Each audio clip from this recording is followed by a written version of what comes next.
Assalamualaikum warahmatullahi wabarakatuh. Sampurasun. Wilujeng sumping kasadayana murang kalih kelas 11 OTKP sareng TKJ. Nepangkeun nami Ibu Ai Nurlaila Hasanah.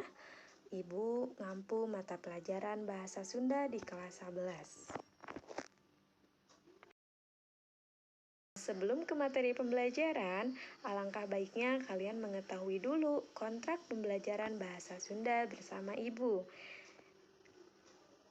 Silakan disimak ya, apa aja sih kontrak pembelajarannya? Ada 4 aspek penilaian, yaitu afektif, dilihat dari sikap, akhlak, sopan, dan santun. Kedua, kedisiplinan, yaitu disiplin dalam mengerjakan tugas atau mengumpulkan tugas. Kemudian keaktifan, dan nilai yang diambil dari nilai sikap, pengetahuan, dan keterampilan. Untuk KKM-nya yaitu 75, jadi nilai kalian itu minimal harus dapat 75. Sementara materi bahasa Sunda dalam 1 semester ini ada 4 bab. Yang pertama biantara, 2 sisindiran, 3 panumbu catur, dan keempat carita pondok.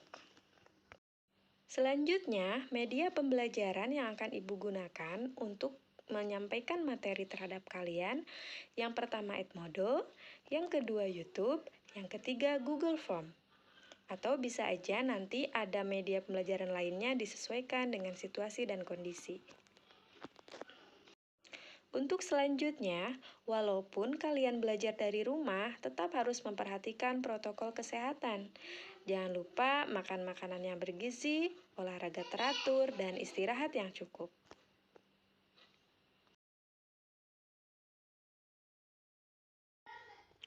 Sakitu wae perkenalan sareng kontrak pembelajaran sareng Ibu. Mudah-mudahan urang sadayana dipasihan kasehatan sareng kalancaran dina diajarna. Hatur nuhun parantos hadir. Lamun aya pertanyaan, mangga dina kolom komentarnya. Wassalamualaikum warahmatullahi wabarakatuh.